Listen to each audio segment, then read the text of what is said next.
Hello, gorgeous souls. Today, we are going to be tackling the topic of how narcissistic husbands treat their wives.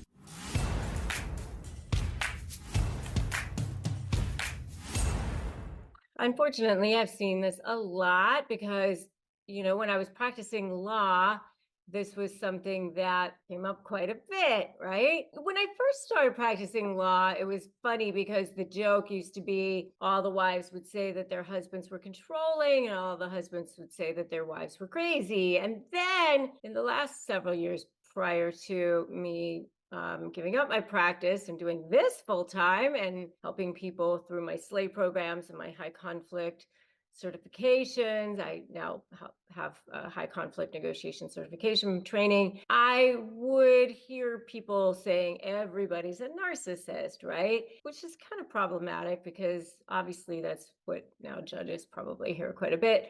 But I would say that many times it's probably true because narcissists don't tend to probably stay married, right? What is the trait of a narcissistic husband? Those guys that are controlling, those guys that are probably those narcissists.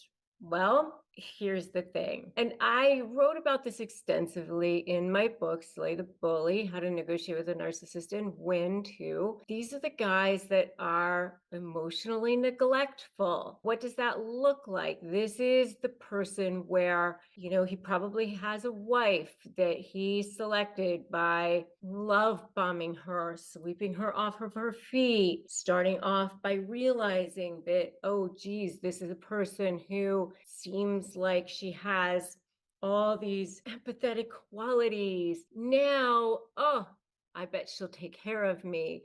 I bet she'll do lots of things for me. I bet that she'll provide a lot of services for me, and she'll probably make me look good too. He sweeps her off of her feet and maybe takes her around the world and does all these things. And then, as soon as he gets her where he wants her to be, he makes her stop working. Or even if he doesn't make her stop working, he starts saying, you know what, I don't want to have to give you any kind of affection. I don't want to be emotionally available for you. So what went from maybe 100 text messages a day or emails or whatever, you're so beautiful, you're so amazing, blah, blah, blah, to, you know what, I don't have time for this. Why are you so needy? I'm not going to be available. I have to work. I'm not going to be in town this weekend. I have to work late. And now all of a sudden he sees this person as sort of a drag, an obligation. Once he actually has this person and he doesn't have this chase anymore, now this person becomes an obligation because it's like this push pull for this guy, right? Push pull, push pull, push pull. He doesn't really want to have to be emotionally available for her, and yet she wants him to be sharing his heart and sharing his feelings and all that. Well, that's the last thing that he wants to have to do. He doesn't offer her any sort of support for her feelings. He's certainly not interested in comforting her if she's upset. He's certainly not interested in comforting her if she's sick. He doesn't have any interest in doing that. He doesn't have any interest in her needs at all. In fact, he dismisses her feelings as insignificant. Conversations get turned back to himself. He leaves her feeling unheard, invalidated, and this all ends up chipping away at her self-worth and erodes the foundation of her trust in the relationship. He might even start making jokes about her, jokes about how smart she is or not, jokes about what she's eating, that she might be putting on weight, what she actually looks like, all sorts of things. He might even say, I was just kidding, or not. Or, I mean, it might not even be jokes. It might actually be actual put downs too. Put downs in public or not, and all these sorts of things, which are not necessarily good. Which leads me to gaslighting. Gaslighting is where the person tries to make the other person feel like they're crazy. So, meaning that what they're hearing isn't what they're hearing, what they're seeing what isn't what they're hearing, what they are experiencing isn't what they're experiencing, the feelings that they're feeling aren't what they're feeling, just whatever their perceptions aren't their perceptions. So it could be anything from what I was just referring to, like, why can't you take a joke? I was just kidding, to I have plans with the guys this weekend.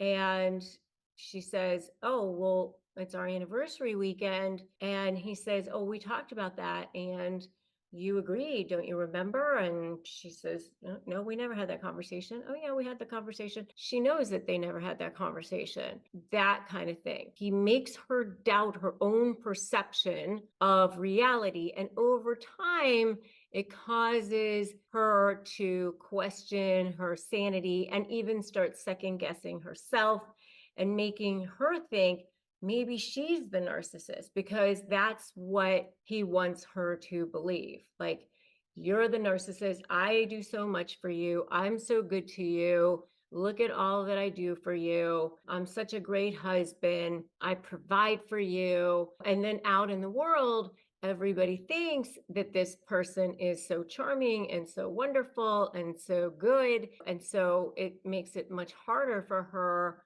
to tell people about it, because a lot of times people do think that he's so wonderful. If you agree with this so far, give me agree in the comments. So the next one is financial control. And this is a biggie, a biggie, because a lot of times what I would see is that these women would have good jobs, or they would even have alimony from prior husbands, and then they would get married to these guys and give up their alimony from prior husbands. Now they are really financially dependent on this person, and they're at the mercy of their husband's financial whims. And he dictates how she gets to spend, and the power imbalance leaves her feeling trapped and dependent, and with her dreams and aspirations held hostage by this narcissistic spouse.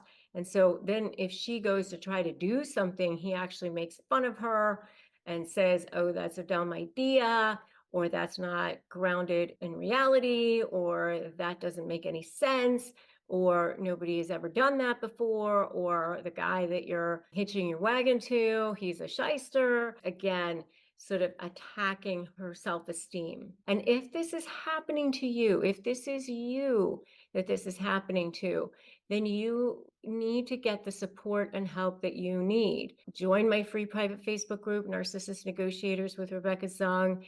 And if you are getting ready to negotiate with somebody, a narcissistic person, get my free Crush My Negotiation Prep worksheet at winmynegotiation.com. It's a free 15-page e-booklet. It's a great way to get started. I've had many people win their entire negotiations just on that. It's a super powerful tool that I highly suggest that you get started. And then isolation, not allowing people to be around other people and keeping them away from people. So if this is you, I want to hear from you. I want you to have the support and help that you need. Dealing with a narcissistic husband is not easy. It can feel like an uphill battle. And just know that there are strategies, there are techniques that can help you reclaim your life. There are ways to set healthy boundaries. And so just being here, watching this video, it's a really good start. It's a really good way for you to start to reclaim yourself, because there's some whisper in there. There was something in there that said for you, hey, I'm going to watch this video. I'm going to get started with this,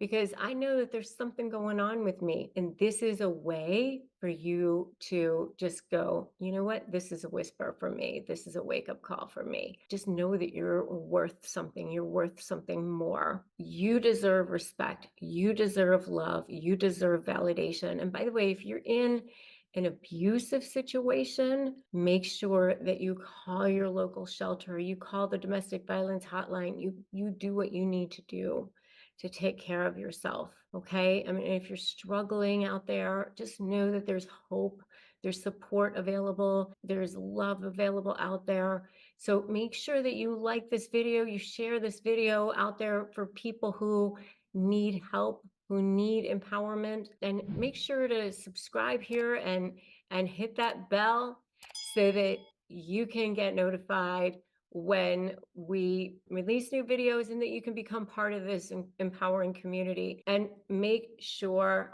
that you watch the next video, which is 5 ways to disarm the narcissist. Take care. This is Rebecca Zung telling you that today is a great day to start negotiating your best life wherever you are, is that jumping off point. And I will see you in that next video. Shopify helps millions sell billions around the world through their digital courses, through their digital products at the touch of a button on their smartphones, on social media, however they want, including me. At shop.rebeccazung.com, you can access your store from all over the world, just the touch of a button from your smartphones. Start accepting payments. Everything you need to sell online, manage orders, and develop relationships in one place and look fabulous doing it. Shopify is the commerce platform that is revolutionizing millions of businesses worldwide, including my own, at shop.rebeccazung.com. So right now, what you need to do is sign up for a $1 a month trial period at shopify.com/bestlife, all lowercase. Go to shopify.com/bestlife to take your retail business to the next level today. Shopify.com/bestlife.